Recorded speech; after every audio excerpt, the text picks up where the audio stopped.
to talk on a very sensitive topic, a topic which is very, very important for all parents and elders and teachers. And it is also very useful for our children's because there is a war between two set of peoples. One who want to touch the screen and the other peoples who don't want our children's to touch the screens. So, what is the hidden risk? Let us listen from Dr. S.G. Mohammed Hussain. Assalamu alaikum warahmatullahi wabarakatuh, and a warm greeting to all respected teachers. Alhamdulillah, assalatu wassalam ala rasulillah. Allahumma salli ala Muhammadin wa ala ali Muhammadin kama sallaita ala Ibrahim wa ala ali Ibrahim innaka Hamidun Majid. Allahumma barik ala Muhammadin wa ala ali Muhammadin kama barakta ala Ibrahim wa ala ali Ibrahim innaka Hamidun Majid. I thank you all for taking time from your busy schedule during this morning time. We're part of this gentle awareness session. Today, we are here not to discuss fear, not to discuss blame, but quietly reflect on one important question. I think I'm audible, right? Yes, sir. Yes, you're very much audible. Assalamu alaikum. Walaikum salam wa rahmatullahi. So what is happening to childhood in the age of screens, and how can we protect it together? This is something like most of the teachers are not taking care of it. As we sometimes in college discuss with our students personally, this is something that kills the early childhood, and the early childhood is like the foundation, right, for the entire life. So this has to be taken care as teachers. And as Salim sir said, this is a sensitive topic. I hope most of the teachers are from primary sections, and I won't be very explicit, but inshallah, I'll try to convey the message what is required, inshallah. Okay. Let us proceed.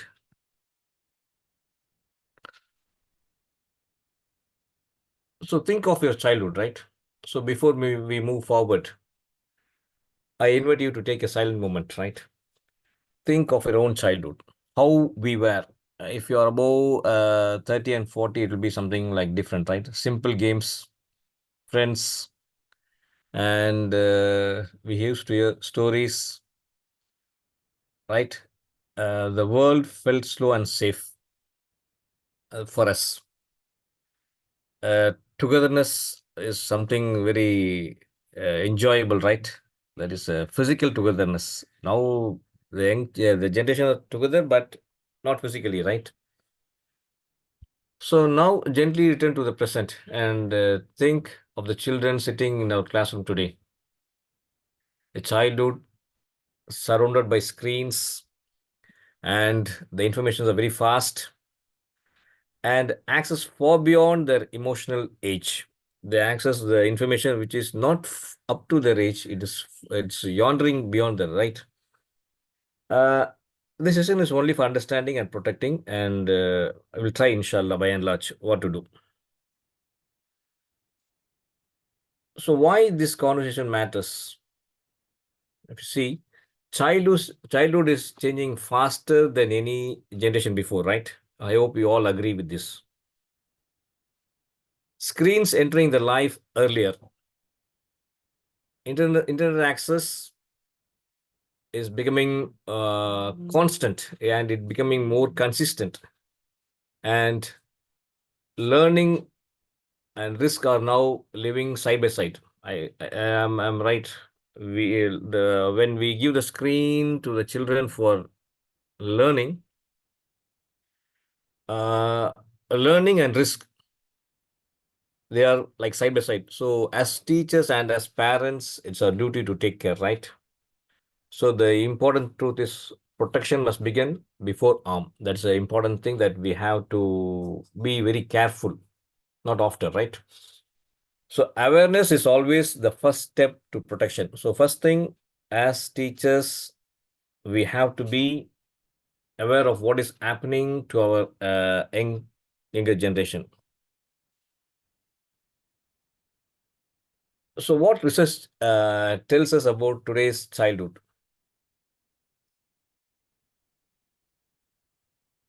International child safety research shows a clear trend. Children entering digital world at much younger ages than before. I'm sorry, I think I'm just skipping. Okay, fine. With increased online activity comes an increased possibility of encountering content that is not suitable for developmental stage. I mean, I will repeat. With increased online activity comes an increased possibility of encountering content that is not suitable for the developmental age. I hope you all understand. So the young children, they are encountering the content that is not suitable for their developmental stage. They are encountering content that cannot be digestible by themselves. So child protection organizations across the world now consider harmful online exposure to be one of the modern risks of childhood. So this is not about panic. It is about like how we can, what we have to, how to prepare ourselves to protect the early childhood. That is what important. And this is another important thing that we have to take care. Research gives us a very thoughtful insight. What research says is that families may spend many hours physically together in a day, yet meaningful conversation, the real listening and guiding, sharing or hugging, whatever it is, maybe only around 1 hour or less than 1 hour in a whole day. In some, it is from the research articles what we get the information. So we are together, but you're not together.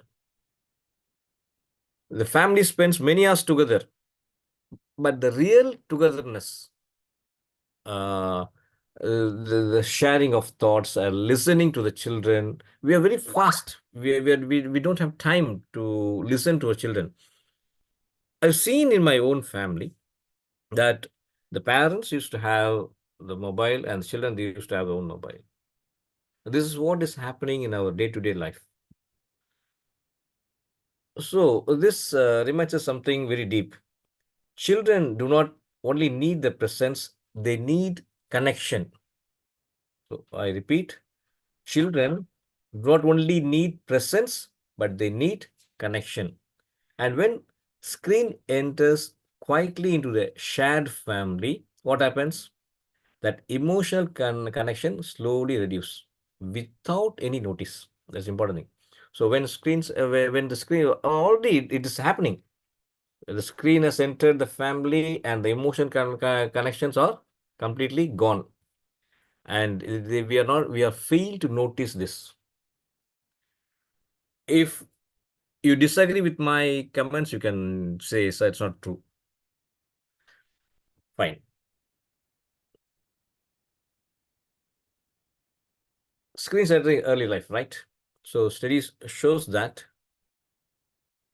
the screen exposure is beginning earlier and earlier in childhood. When screen use is not balanced with supervision, what will happen? What will happen? If the screen is introduced without supervision, what will happen? For sure, it will be harmful. So it's very important that we can give this, because today's life is something like the screen cannot be separated from us. The screen is a part of our life, as we all know, the basic needs like food. What are the things we say? உணவு, உறைவிடம். Can anyone help me out? The basic requirements for a life. Food, shelter, clothing. Huh? Food, Three things. Food, shelter, clothing. Food, shelter, clothing, and now Wi-Fi. Additionally, right? It cannot be separated. So we have to share the screens with the children, but it has to be under supervision, right? So when screen is not balanced with supervision, what will happen? Supervision, play, conversation, everything will go in a wrong way. So technology itself is not the enemy, but the unbalanced technology in early childhood become a silent risk. So this is what we need to understand. See, this is a screenshot from BBC News. You can read it out, right? So as early as 9 years. So we are like, technology is not, again, I'm repeating, technology is not the enemy, but unbalanced technology in early childhood becomes the silent risk where we are failing. We are not noticing these things among the young generation. We think they are safe. We think that we are giving them moral instructions, and they are reading the Quran, they are offering the Salah in a perfect way. All these things are right, but there is something what we are not interested, or what we are careless in these things, the screens that teach the children something that is not meant for their age. Okay, fine. So one of the important research finding is this: many young people who encounter harmful or confusing online content were not searching for it. I think you understand, right? They're not searching for it, but it appeared through suggestions, shared links, or simple curiosity. So they are actually the children's, they are like offered accidentally. They are not searching for it, but they're given accidentally. What will happen? Through suggestions or shared links or simple curiosity. This is what is happening. And one of the important things is that uh, I read a quote long back. In the battle between conscience and hormones always wins. So in the developmental stages, the hormones will take priority over the conscience. So they need a physical presence of the parents and teachers, because parents and teachers together can develop the younger generation, who are the future of the nation, right? So it appeared through suggestions, share links, or simple curiosity. This changes how we look at the children, right? They are not doing wrong. They are often unprotected. This is what we need to understand. They are often unprotected. And there are four silent doors. These are the four silent doors where the children get distracted easily. So first thing, unrestricted personal devices. So when a child has a private screen with internet access, the digital world enters without supervision. I hope you understand, right? When a young child is given a private screen, what will happen? With internet access, because we are giving the screen with internet access, not without internet access, right? So the digital world enters without supervision. Second thing, video platforms or automatic suggestions. Every innocent cartoons can suddenly lead to confusing or inappropriate visual through recommendations or ads. And third thing, sharing from older children, right?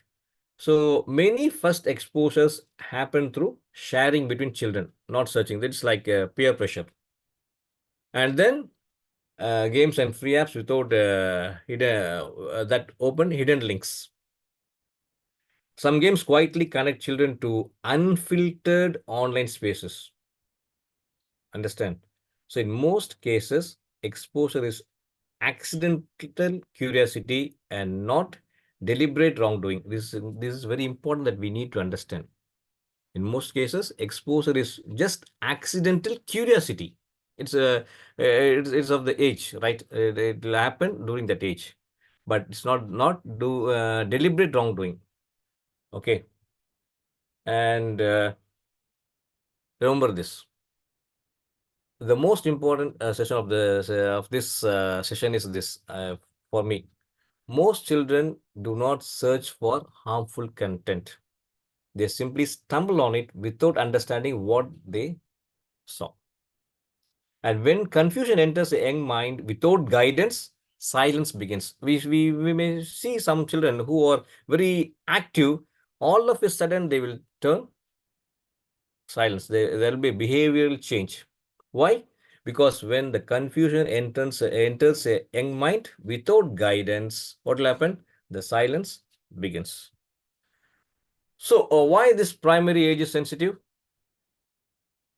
Primary childhood is a delicate stage of brain and emotional development where the curiosity is natural, judgment is still forming, and the strong visual experiences can leave a deep emotional memory traces.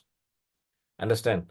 A strong visual experiences can leave deep emotional memory traces.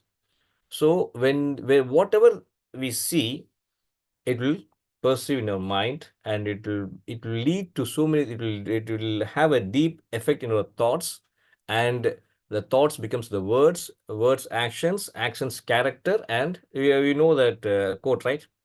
Take care of your words, it becomes your actions, and care for your actions, it becomes your behavior, all these things, right? And lead to the final destination. So, what a child sees early can quietly shape the thoughts, fears, and behavior later. So, all these things are very important. And as a teacher and as a parent, we have to be careful in these things.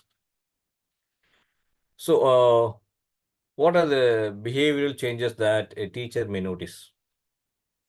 So, children rarely explain confusion directly because they are young, but the behavior sometimes whispers what words cannot say. So we have to see and understand the behavior of the children. So the teachers may gently notice a sudden secrecy with the screens, and unusual curiosity about the privacy or body topics, drawings or languages beyond the age. Sometimes they speak, and there will be a mood change or isolation. All these things will be there. So these signs do prove anything. They only invite gentle attention and care. So when we see all these things, we have to be very, very careful with them, because they are like the amana given to us by the parents. As a teachers, we have to understand this. Who we are teaching, they are amana. We are responsible for all these things. So we have to be we have to be very careful and passionate with the students. So the teacher's protective role, what they have to do. Already we have spoken on this topic. A teacher is a role model, right? A teacher is much more than a subject instructor, right? A teacher is an observer of silent changes. So silent changes in the behavior, all these things. And we are the builder of safe classroom spaces, and we are the bridges between the school and parents, or we are the bridges between even we are sometimes we play the role as a bridge between the students and the children and the parents. It happens, right?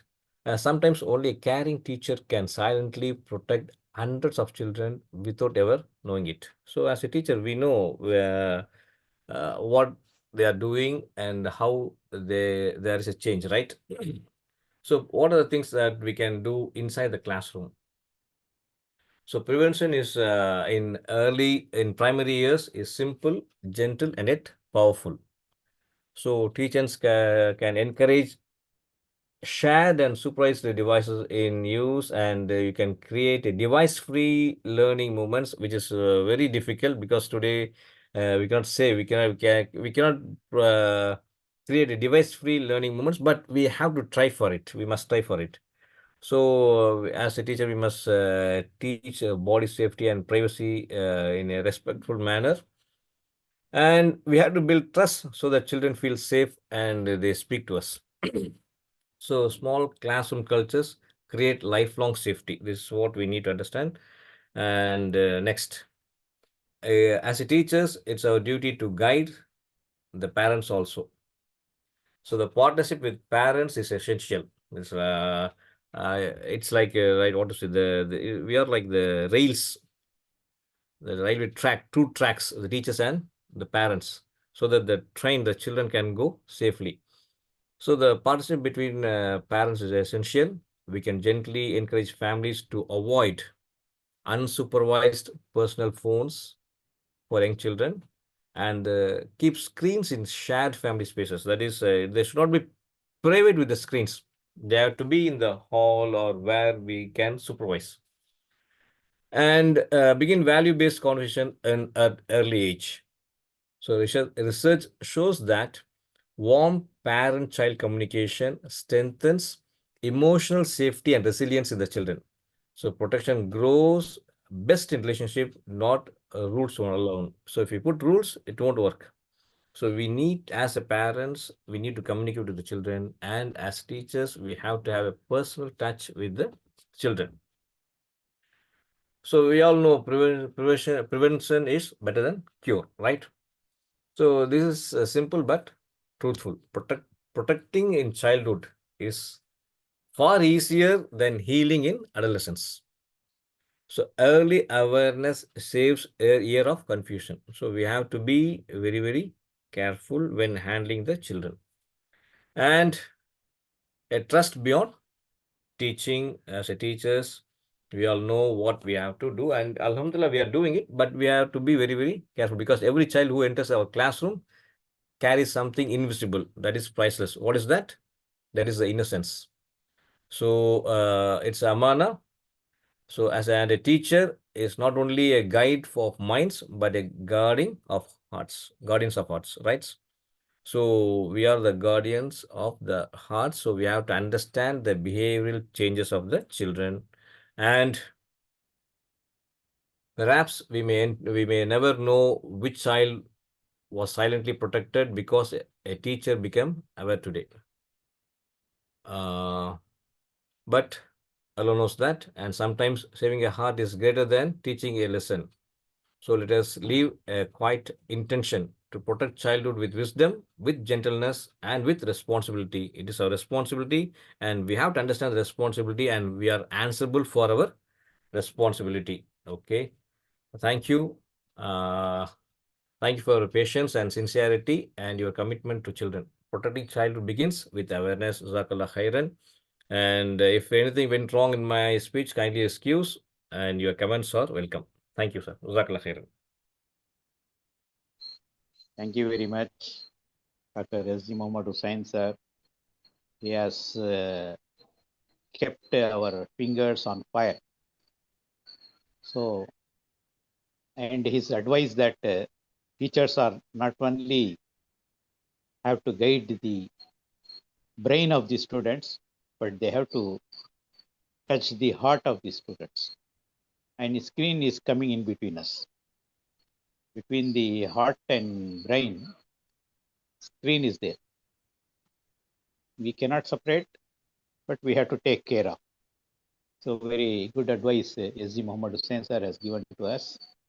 So very critical one also, a very challenging one also. Lot of options are there, and it is a continuous process. It cannot be done in one step or two steps, and it cannot be done in 1 day or 2 day. A long habit change, attitudes only can change the situation. So thank you very much, Dr. S.G. Mohammed Hussain sir, for bringing our attention on this important topic. With this, the program comes to an end. Again, we will be meeting tomorrow morning, 6:30, to listen to two more speakers. Thank you very much.